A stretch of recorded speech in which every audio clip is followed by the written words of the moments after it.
WHO includes seafarers in COVID vaccination priority list.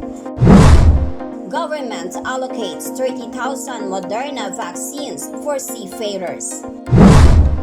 MV Angelic crew arrive home. PCG monitors COVID-hit vessels in Albay.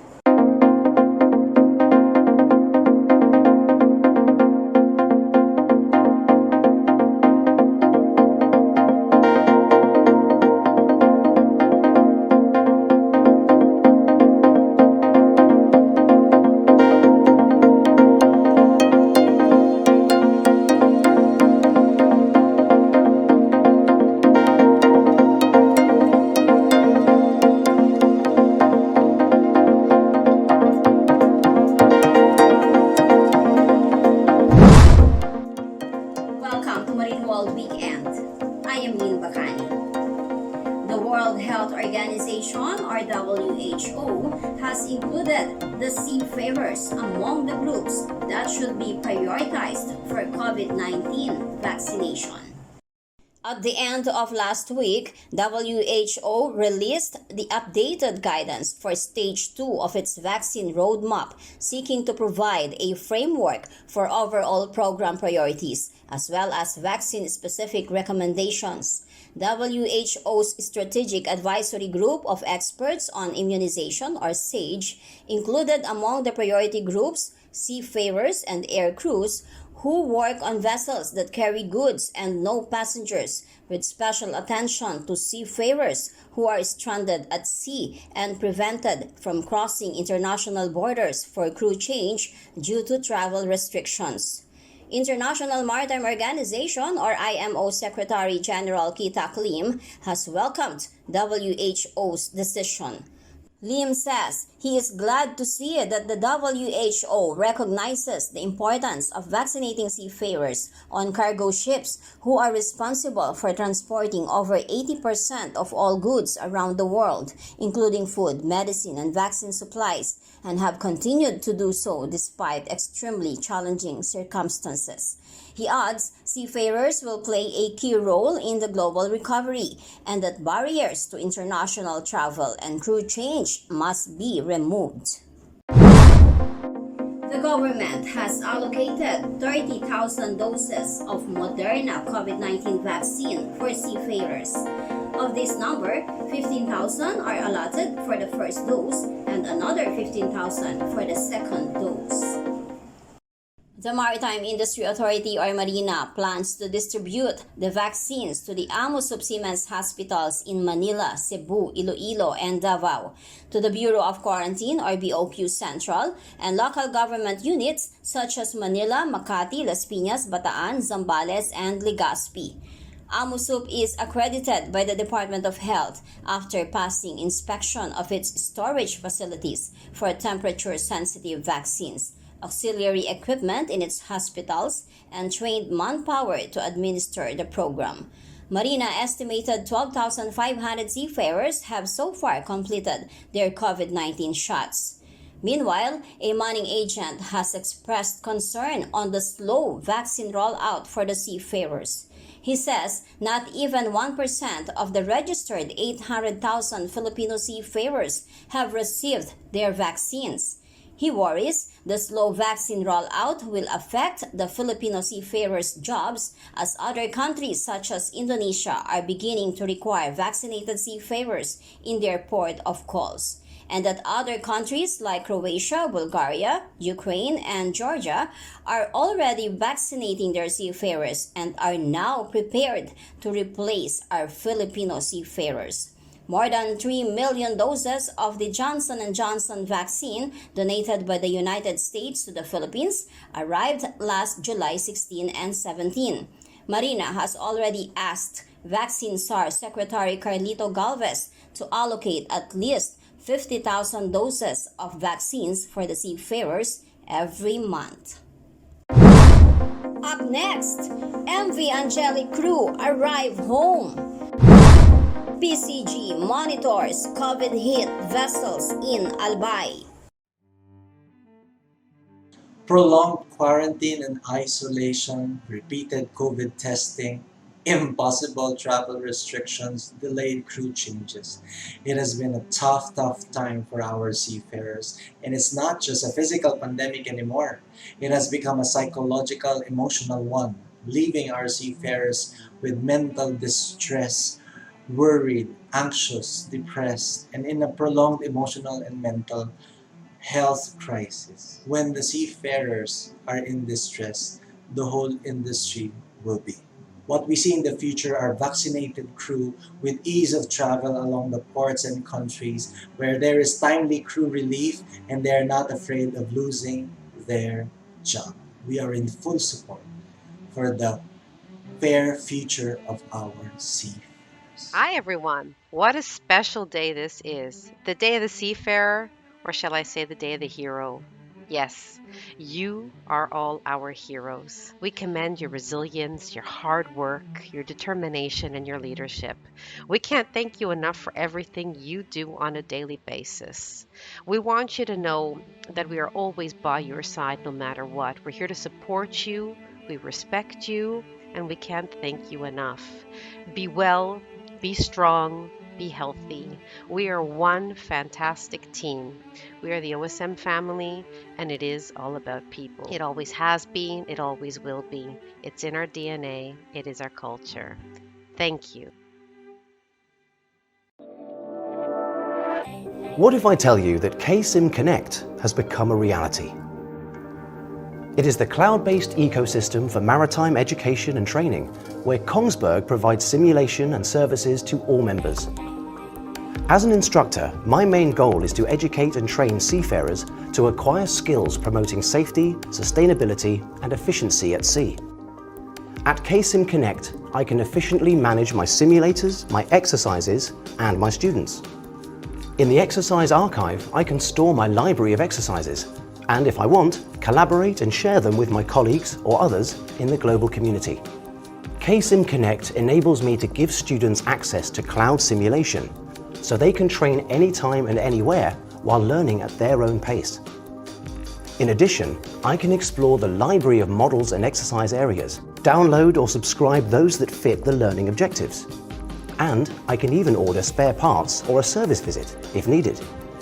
Kongsberg has started to create the future of maritime education and training by creating the community where instructors can find news, explore and download available simulator models, distribute or share exercises that fit the curriculum.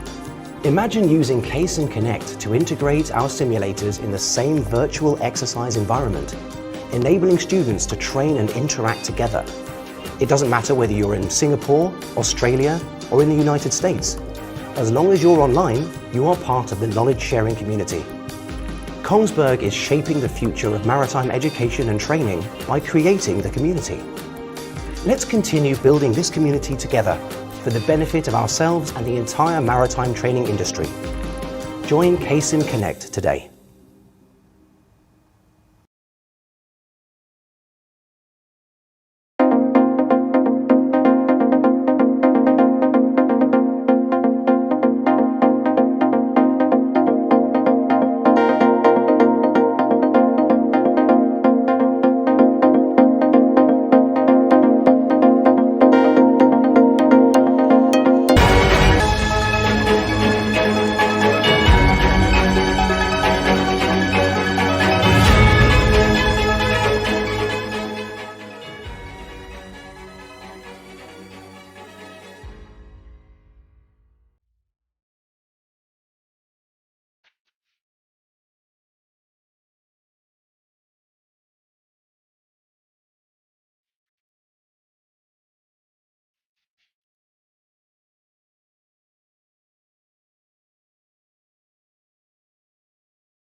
carrier stranded at Port Gisan, South China, arrived home and will soon be reunited with their families. The crew are currently undergoing official disembarkation proceedings and health screening protocols mandated by the Interagency Task Force for the Management of Emerging Infectious Diseases, IATF, the Department of Health, and the Bureau of Quarantine. The bulk carrier, with 9 Greek and 13 Filipino crew on board, discharged its cargo at Guangzhou near Hong Kong, China in July 2020. In December, the ship was arrested by a court over a financial dispute between the cargo receiver and the ship's owner. 7 of the Greek crew were repatriated in April, but the remaining 15 seafarers were obliged to remain on board until July 21, 2021. The Greek owners, Angeliki Dynamis Investments, and operators, Panthalassa Maritime Corporation, abandoned the vessel in February and stopped paying the crew. International Transport Workers Federation, or ITF, Inspectorate Coordinator Steve Trousdale insists maritime courts need to do better for crew on abandoned ships all around the world. He says in this case, the court imprisoned 15 entirely innocent people. The Philippine Coast Guard, or PCG, has been constantly monitoring the towing vessel MT Clyde and barge Claudia with 12 crew positive with COVID-19. PCG deployed 3 maritime security and monitoring teams on board 3 rubber boats, including 1 rubber boat from the Philippine National Police Maritime Group, to ensure strict implementation of health and safety protocols. A PCG medical officer is also part of the teams to provide medical assistance to the crew if needed. The vessels arrived at Port of Butuan in Butuan City, Agusan del Norte from Indonesia on July 14 and left the next day. While at said port, they underwent RT-PCR tests for COVID-19. Unfortunately, while the vessels were already at sea en route to Albay, they were informed that 12 of them are positive for COVID-19. MT Clyde remains at sea approximately 500 meters from Lidong Port in compliance with the guidelines of the local government unit of Santo Domingo, while on Friday, PCG supervised the towing operation of the barge to Lidong Port Santo Domingo Albay to disembark its cargo of 8,000 metric tons of steam coal to avoid the vessel's listing due to soaking of minerals by rain and seawater. All of the crew members are scheduled for another RT-PCR test. Meanwhile, the crew member who disembarked in Butuan City, Agusan del Norte, has been tracked and isolated. His family members, as well as the other contacts, are now being quarantined. Manila Harbor Center Port Services, or MHCPSI, has donated construction materials to help build the Philippine Coast Guard, or PCG's Vitas substation at Pier 18 in Tondo, Manila.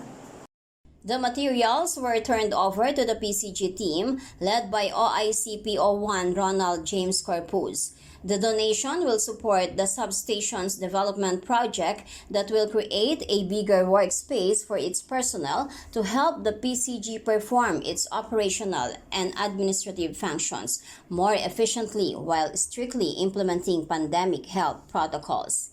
A wholly owned subsidiary of International Container Terminal Services, or ICTSI, MHCPSI operates a 10-hectare international break bulk and bulk private port facility at the northern side of the Port of Manila. MHCPSI General Manager Aurelio Garcia says the company recognizes the PCG's critical role across the maritime industry as well as the sacrifices of its personnel during this time of pandemic. The company hopes that the contribution will help safeguard PCG personnel and visitors at the substation by making the workspace compliant to COVID-19 protocols. CMA-CGM Group, a world leader in shipping and logistics, has partnered with Endangered Species International or ESI, a non-profit organization, to protect and restore about 6,000 square kilometers of ocean in the Coral Triangle, specifically within the waters in Malaysia and the Philippines. The Coral Triangle stretches across 6 countries in Southeast Asia and the Pacific and has 76% of the world's coral species, the highest coral diversity in the world. The initiative will focus on reducing illegal and destructive fishing activities that threaten corals and will contribute to restore and protect corals, including rare and threatened species, at 3 sites between Balabac Island, the Philippines, and Pulau Banggi, Malaysia, Negros in central Philippines, and Sarangani Bay in Mindanao in southern Philippines. Coral gardening will also be conducted to restore damaged coral ecosystem within some 10 hectares of coral habitats in the latter 2 sites in the Philippines. Stefan Corkian, Chief Executive Officer of CMA-CGM Asia Pacific Limited, says through its partnership with ESI, the company will aid in coral reef regeneration and conservation and involve local communities as custodians of coral reefs within the Philippines and Malaysian waters. Next on Maritime Viewpoints, Dr. Felicito Dalaguete, SVP for Academics of the Asian Institute of Maritime Studies or AIMS, talks about how the institution faces the challenges of the pandemic and shares his views on EMSA. Thank you for watching Marine World Weekend. I am Lynn Makani. See you again next Saturday. Stay tuned on Marine World Online for more maritime news and views. Stay safe.